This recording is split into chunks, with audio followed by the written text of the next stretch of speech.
Hey, this is Zulem Urbina, and tune into the relay for the latest news in boxing all around the world. Thank you for supporting myself and other female boxers. We truly appreciate it. Welcome to the motherfucking relay. We're covering today's top boxing news. Ow! No crap. They bring this woman in from the UK, and she's she's slanting all the press conference to Wilder. Like, I don't give a damn, but it's obvious that that's what she was doing. And then she knew that the understanding was no facer. Tom Brown argued with Fox, no face-off. We said no face-off. And what does she say? Face-off. Now we're going to do a face-off. Fuck her and fuck them. There was no face-off, and we saved the fight. To that, Kate Abdo herself has released a public statement. Kate Abdo, who was the mediator, the presenter for yesterday's Wilder vs. Fury 3 press conference. With regards to the face-off, I was doing what we, the broadcaster, believed was agreed upon, but I think that's kind of unimportant now. I have nothing but respect for Bob Arum and the empire he has created. I understand what he means to boxing and what this sport owes him. I think the language in this interview was entirely inappropriate. Of course, it's disappointing to be disrespected by someone I respect, but that's life. Not everyone will give you the courtesy you deserve. Did Bob go too far? Well, when Kate says that it's unimportant now, the fact that she called for a face-off when specific instructions were given to not hold a face-off between the fighters because that could jeopardize the fight the week of the fight. How many millions of dollars are involved? How many people are working on this thing? The operational costs that have already gone into it, how much they have riding on the fight. To jeopardize it all in one fell swoop due to what can only be described as a miscommunication. Can any of you blame Bob for losing his cool? Many millions of his dollars are all wrapped up in this thing. Hey, I'm not running interference for Bob. I'm just being honest. If you want to know what I think, and you're here, so I'll assume that you do, if I had as much riding on this thing as Bob does, I'd lose my temper too. I'd lose my cool as well. I mean... So how come you didn't want a face-off today? Or just, not just yourself, but obviously PBC. Why did you come to that agreement not to see a face-off today? That's even before the abusive language they used to each other. We said no face-off. And the reason for that is there's a high degree of tension between the two fighters. And to have a face-off is just looking for trouble. And then when the fighters talk the way they did to each other, which, you know, it's words, no harm, they could say anything they want. Then to do a face-off is insanity. Particularly, did you see one security guard on stage? Right. And the reason we didn't put any security guards on stage as the promoter is because Fox agreed. No stare down. Think about it. If the broadcast partners and all the teams, the aforementioned parties, all agreed that there would not be a face-off between the fighters for fear it might jeopardize the fight, something might happen, somebody might get hit, somebody might get cut, just anything along those lines, you know. If all of this was agreed upon beforehand, where did Kate Abdo get that they should do a face-off? It's not a minute detail, you know. It really isn't the kind of thing you can just gloss over. And while on the face of it, Bob Arum's tirade, his scolding of Kate Abdo might seem excessive at first, have you guys sat down and thought about how many millions of dollars are riding on this fight? I think it's unfortunate. I think that Bob could have chosen his words better to express his discontent with how Kate handled the situation, though ultimately... He got his point across, didn't he? And it's a little hard to downplay the gravity of the snafu and what could have ensued as a result of it. It's a little hard to downplay all of this for sympathy of Kate Abdo. Bob could have chosen his words better. Though Kate did deserve to be scolded to some degree, she did. Could have fucked up this whole goddamn fight. It's reality. Is on top of the world, and he hasn't fought for over a year. I mean, that's a criminal Bob, thing. it wouldn't have won the purse bid if you would have paid him what he was looking for. Shut the fuck up, you yeah? little prick. Yeah? Yeah, prick. Go ahead. Come on, get him out of here. Okay, you're getting out of Yeah, here. move him out of here, Derek. Many of you out there have been having fun with this, and so have I. Though there are two things wrong here, two things primarily. two things that got Mike Coppinger chewed out by veteran promoter Bob Arum. For starters, Mike Coppinger, he's a reporter. He's a pundit. And he's got to stay in a pundit's place because it ain't a pundit's place to tell a veteran promoter how he should do business. You ask the hard questions if you're going to ask them. What you don't do is try to correct Bob Arum. And try to publicly chastise him for not acquiescing to Teofimo Lopez's financial demands. That's what you don't do, because you don't know more about this sport than Bob Arum does. He's likely forgotten more about this sport And you could ever hope to know. Moreover, you don't know more about Bob's books than Bob does. His finances, the market value of a fight. You must think you do the way you're talking to They him. wouldn't have won the purse bid if you would have paid him what he was looking for. Shut the fuck up, you yeah? little prick. Mike deserved every word of that. Every expletive. Mike Coppinger is essentially attempting to chastise Bob Arum for not acquiescing to Teofimo Lopez's financial demands for what wasn't a big fight. According to Mike, Bob just should have gave Teo whatever he wanted, even if it didn't make financial sense in the thick of a pandemic for what isn't a big fight. With no live gate revenue. You have to remember, this fight was supposed to go down months ago. And months ago, the audiences, the crowds, they weren't all the way back yet, so you didn't have that arm of revenue to lean on. But according to Mike, Bob should have just gave Teo what he wanted. Even if it didn't make financial sense, fiscal sense, at the time, in the thick of a pandemic, when there's enough red ink to go around for everybody, since the entire industry was affected by the COVID-19 virus, the COVID-19 pandemic. You think they didn't lose enough money last year? That this year he's supposed to fritter away dollars to satisfy Teofimo Lopez's financial demands and his inflated sense of self, his ego. Because they weren't already spending enough money on the bubble. COVID protocols, safety measures, testing, they weren't already spending enough money on that. He should just satisfy whatever Teo's financial demands are. Based on Mike Coppinger's wisdom. Because apparently he knows more about Bob Arum's books than Bob does. Because apparently he knows more about Bob's finances than Bob does. He must think he does if he feels so inclined to chastise him publicly for how he should have handled things with his fighter. The way it breaks down, Top Rank didn't have to spend any of their own money on the Teofimo Lopez versus George Kambosos Jr. fight because Triller won the bid, and then Triller defaulted. Now the fight's gone to Matchroom, and Matchroom is going to be footing the bill for that fight. But Teofimo Lopez still is a top-ranked fighter, and that means Top Rank still gets their cut. That puts them in the plus. Not the minus. That creates a surplus of a few $100,000 without Top Rank having to spend 1 red cent of their own money. And that's smart business. Why overpay a fighter for a fight that ain't a big fight? Pour that money down the drain when this guy's Mr. Big in the Britches, right? Right. He thinks he can find someone that'll pay him more than we will. So let him get out there and find someone. And if he does, and they pay for the fight, we still get our cut without having to spend any of our own money. That's smart business. Top Rank didn't have to lift a finger in order to create a surplus of a few $100,000. Now, for Teofimo Lopez, it is a little different. It has costed him a substantial amount of time.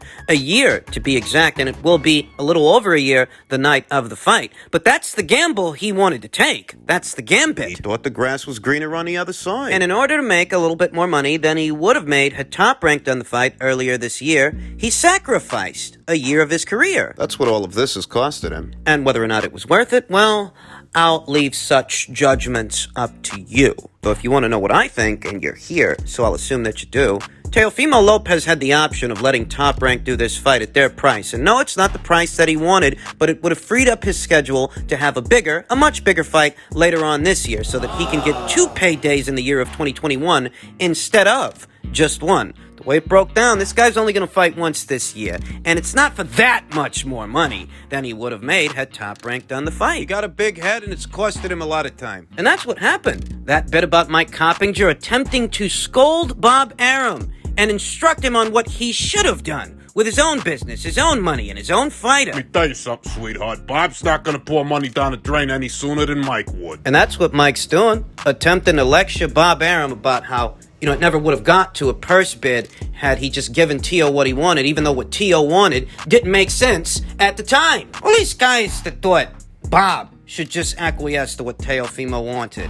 are the same guys that'll tell you the Lopez versus Kambosos fight ain't pay-per-view worthy. It's not a big fight. Well, that's what Bob was trying to say. I'm not gonna acquiesce to this kid's financial demands because this fight ain't a big fight. And if he wants to let it go to a purse bid to see if somebody out there is willing to pay him more than we will, hey, go ahead. It's your funeral. Because you thought the grass was greener on the other side, you cross over, you get stuck over there for a year. It's your own fault. If you let Mike Coppinger tell the story, he'll tell you it's Bob's fault that it went to a purse bid because Bob should have given Teo whatever he wanted. And that, my friends, is not how you do business. You won't last as long as Bob Arum has lasted in this business listening to morons like Mike Coppinger. Because Mike Coppinger ain't got 50 years in this industry. The fuck does he know about what Bob should pay a guy? In the end, Teofimo needed to be humbled, and that's what happened. He got out there and he paid the price. Now, they were very fortunate that the people over there at Matchroom cared enough to place a bid of their own for the fight. Now they're going to be staging it now that Triller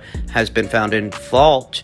But this was a necessary lesson for Teofimo Lopez and his people, that they're in very good and capable hands, experienced hands, with the people over there at Top Rank. And the grass ain't always greener on the other side. Everything that glitters ain't gold.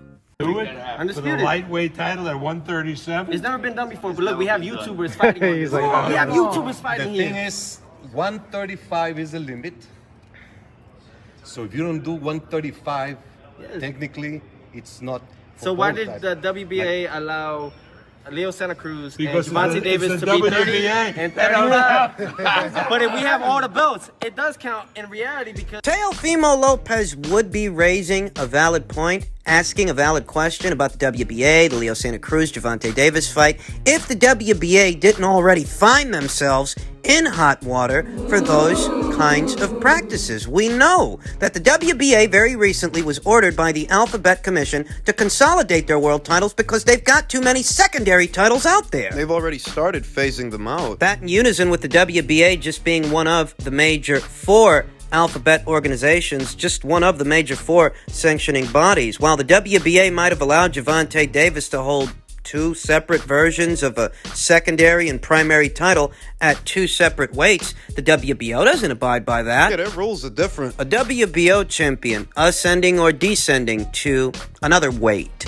he won't be allowed to hold two separate versions of a WBO title at two different weights. The WBO will apply pressure on that champion to make a decision. Which version of the title do you want to keep? You got a guy, a champion, a WBO champion at, say, featherweight. He decides he wants to move up to super featherweight, challenge for the WBO title up there at 130 pounds. He wins that title. After the fight, the WBO is going to ask that guy what version of the title he wants to keep because they won't let him hang on to both. Yeah, I don't think the IBF would either. The WBA in the past has been guilty of this practice, though they have been cleaning up their act as of late. So they're no example of anything. Moreover, Teofimo Lopez's proposition of a catchweight for a Taylor fight is unnecessary. Anything above 135 pounds is super lightweight. Or junior welterweight, as some call it. There's no need for Teofimo Lopez's lightweight titles to be on the line in a contest at a contracted weight of 137, 138, 139, or 140 pounds because all of that falls within the junior welterweight division, Junior welterweight limit. which starts above 135 pounds and caps off at 140 pounds. If he wants that Taylor fight, he's going to have to come off of that catchweight demand. Telling you, Teofimo Lopez, the last 12 months, he's become a peacock, a prima donna. He says he won't fight in the United Kingdom. He won't fly over there for that fight. And now he's talking about a catchweight. When him and Josh are on equal footing. Hell, some would say that Josh is the genuine article, a full-fledged undisputed champion, because at 140 pounds, there is no dispute as to who has all the Alphabet titles. The same can't be said for Teofimo. People have been arguing for months over the situation between him and Devin Haney and how what Teofimo won from Lomachenko, Vasil Lomachenko, was a franchise WBC title, not a world title. The world title went to Devin. Need I remind you, Canelo Alvarez was the WBC's inaugural franchise champion. And it didn't take long for Canelo Alvarez to shoot for the world title instead, the full-fledged world title, instead of just settling into being a franchise champion, because Canelo Alvarez knows In order to become an undisputed champion, you need all the world titles, not all the designations. You can't blame Teofimo for the WBC making Loma a franchise champion. It's not his fault. All of that took place before he even fought Vasyl Lomachenko, though at the same time, you can't blame Devin Haney. He's not the one that petitioned for Loma to become a franchise champion. Top Rank did that. The Vasyl Lomachenko people, they signed off on it. Now, ultimately, there is still dispute at 135 pounds as to whether or not Teofimo actually is an undisputed champion. And his proposition for a catchweight will only service as a hindrance to a Taylor fight because Josh Taylor, has no reason to acquiesce to such a demand. Communicates weakness is what it does. He's a growing boy who's busting at the seams and may be moving up in weight very soon. And if he has any aspirations of becoming a world champion at 140 pounds, then Josh Taylor's the man to go see until further notice. And you can't force him to come down for a fight with you. You're the one who wants what he's got. Finally, just in keeping with the theme of news coming out of the lightweight division, at or around it, Gervonta Davis announced yesterday he'll be back December 5th at the Staples Center in Los Angeles for a Showtime pay-per-view against Rolly. An announcement that comes as a surprise to no one. This is what we all were expecting when Floyd Mayweather Jr., after Gervonta's last fight, stated they're going to be keeping everything in-house. Is this pay-per-view worthy? Is that a rhetorical question? What? Because none of Gervonta Davis's fights are pay-per-view worthy as far as I'm concerned. It ain't worth my $80. Look, this ain't a fight that anybody was clamoring for. The same as the last two fights. Nobody was begging Gervonta Davis to fight Leo Santa Cruz, much less fight Mario Barrios. There are obvious opponent options out there for Gervonta that make for big fights, pay-per-view worthy fights. And this ain't one of them. They're gonna keep this guy bubble wrapped for as long as they can. To protect him and preserve him, keep him in the winner's bracket as long as possible. Rolly Romero as an opponent choice was expected, though what it accents, what it denotes is that Mayweather Promotions, they're running out of ideas. And they're running out of options for Gervonta. If he beats Rolly Romero the way everybody's expecting him to, what's he gonna do after that? You won't have WBA secondary titles to pick up anymore. The WBA themselves are phasing them out. We just talked about this. Who's he gonna fight? Driving a wedge between Gervonta Davis and most everyone else at or around these weights puts a cap on his ceiling. He'll never truly cross over, truly transcend to superstar big marquee fighter status if he keeps fighting in these fucking fights nobody cares about. Rolly Romero in his last fight against Anthony Yiggett still looked to be a fundamentally flawed fighter who only won that fight through strength of arms because Anthony Yiggett's biggest drawback has always been that the guy's got no punch. Strange as this might sound, he still looked like the better boxer out there. If you can believe that. In defeat, Anthony Yiggett still looked like a better boxer than Rolly Romero. Rolly just looked bigger, younger, and stronger. And you think people want to pay 80 of their hard-earned dollars to see him fight Gervonta Davis? Why? I've been telling you guys that the people over there at Mayweather Promotions have fully settled into their own mediocrity. They're ecstatic over these dismal and abysmal numbers that Gervonta Davis is putting up on pay-per-view. 200 here. 215,000 there. He's never going to achieve the same success as his mentor, Floyd Mayweather Jr., if the matchmaking doesn't change. And they're not going to get my money with this crap. That's all I know.